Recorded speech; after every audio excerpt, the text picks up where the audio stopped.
اسلام آباد میں معمولاتی زندگی بحال، جڑواں شہروں میں تعلیمی ادارے بھی کھل گئے۔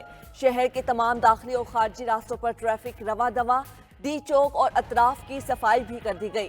احتجاج کے دوران جلایا گیا پی ٹی آئی کا مرکزی کنٹینر بلو ایریا میں ہی موجود۔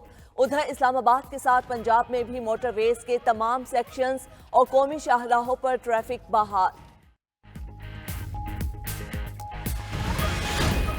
9 مئی کے جو مجرم ہیں ان کو اگر عدالتیں کڑی سزائیں وقت پر دے دیتی تو آج ہمیں یہ دن نہ دیکھنا پڑتا۔ سیکیورٹی کے حوالے سے جو چیلنجز تھے ہم نے میٹ کیا، بالآخر آخری 48 گھنٹوں میں فیصلہ ہوا، پاکستان کی فوج مکمل طور پر اب یہ سیکیورٹی کی ذمہ داری سنبھالے۔ کوئی محب وطن تو کیا ایک عام انسان بھی یہ سوچ نہیں سکتا کہ جس ملک میں رہ کر پاکستان کی مخالفت کرے اور دشمنی کی اس حد تک چلا جائے کہ ملک خدا نخواستہ برباد ہو جائے، کوئی پرواہ نہیں۔ ایک شخص اپنی ذات کے لیے پاکستان کی قربانی چاہتا ہے، ملک کو نقصان پہنچانے والے ہاتھ توڑ دیں گے۔ آج کے بعد ملک دشمنوں اور فسادیوں کو مزید موقع نہیں دیں گے۔ وزیر اعظم شہباز شریف کا کابینہ اجلاس سے خطاب، بولے تحریک انتشار نے اسلام آباد میں فساد برپا کیا، سیکیورٹی اداروں نے ناکام بنا دیا۔ سپہ سالار نے اسلام آباد میں لشکر کشی سے نمٹنے کے لیے بھرپور معاونت کی۔ 9 مئی کے مجرموں کو قرار واقعی سزا ملتی تو یہ دن دیکھنا نہ پڑتا۔ یہ کوئی تحریک نہیں، تخریب کاری ہے، سیاست میں اس کی گنجائش نہیں۔ ایک طرف ملک کی ترقی کے معاہدے ہو رہے تھے اور ادھر فسادی ہتھیار لے کر دارالحکومت پر حملہ آور تھے۔ شہباز شریف نے مزید کہا، غلیظ زبان استعمال کر کے دوست ملک اور سعودی فرما روا کو تکلیف پہنچائی گئی، اس سے زیادہ ملک دشمنی کیا ہوگی؟ الیکشن میں دھاندلی کا رونا رونے والے پہلے 2018 کے الیکشن میں دھاندلی کا حساب دیں۔ وزیر داخلہ محسن نقوی نے پی ٹی آئی کے کارکنان کی ہلاکت کا دعویٰ یکسر مسترد کر دیا۔ کہا پی ٹی آئی نے بھاگنے کے بعد لاشوں کا پروپیگنڈا شروع کر دیا۔ علی امین گنڈاپور کو اپنی شرمندگی چھپانے کا اور کوئی طریقہ نہیں مل رہا۔ آپ عزت کے ساتھ چلے گئے ہیں تو یہ آپ کے لیے بہتر ہے، اگر دوبارہ آنا چاہتے ہیں تو آ جائیں۔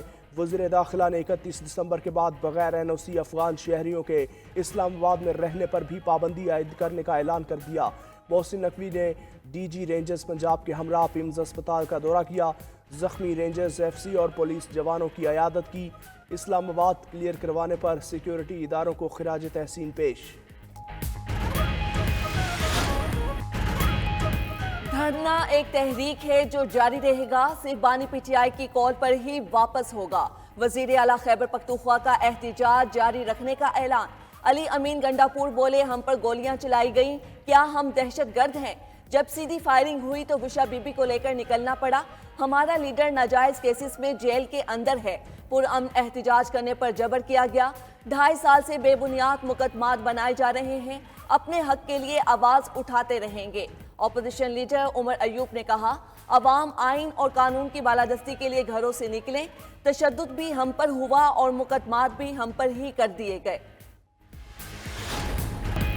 ملک خون ریزی کی سیاست کا متحمل نہیں، مولانا فضل الرحمان کی اسلام آباد میں پرتشدد واقعات کی مذمت۔ بولے، اگر حکومت ہر صورت جیل میں رکھنے اور وہ نکالنے پر بزد ہوں تو ملک میں انارکی ہی ہوگی۔ اتنے انتظامات کے باوجود پی ٹی آئی والے ڈی چوک کیسے آ گئے؟ کیا تشدد کا راستہ بنانے کے لیے ان کو آنے دیا گیا؟ موجودہ حالات کی اصل وجہ 8 فروری کے الیکشن ہے۔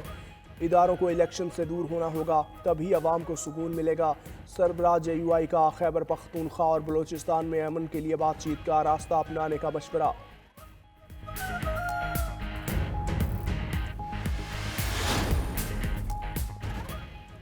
بیلاروس کے صدر اور army chief general Syed Asim Munir کی ملاقات، 2 طرفہ تعلقات اور باہمی دلچسپی کے امور پر تبادلہ خیال۔ آئی ایس پی آر کے مطابق ملاقات میں خطے کی سیکیورٹی اور درپیش چیلنجز پر بات چیت ہوئی۔ آرمی چیف نے بیلاروس کی عالمی اور خطے کے لیے کردار کی تعریف کی۔ بیلاروس کے صدر نے دہشت گردی کے خلاف جنگ میں پاکستانی عوام اور افواج کی قربانیوں کو سراہا۔ علاقائی امن و سلامتی کے لیے پاک فوج کی قربانیوں کا اعتراف بھی کیا۔ بیلاروس کے صدر کی سابق وزیر اعظم نواز شریف سے پرجوش ملاقات۔ نواز شریف کو دیکھتے ہی بازو پھیلا کر کھلے دل سے گلے لگایا۔ دونوں رہنماؤں کے درمیان خوشگوار جملوں کا تبادلہ ہوا۔ نواز شریف نے اپنے دورہ بیلاروس کی یادوں کا ذکر کیا۔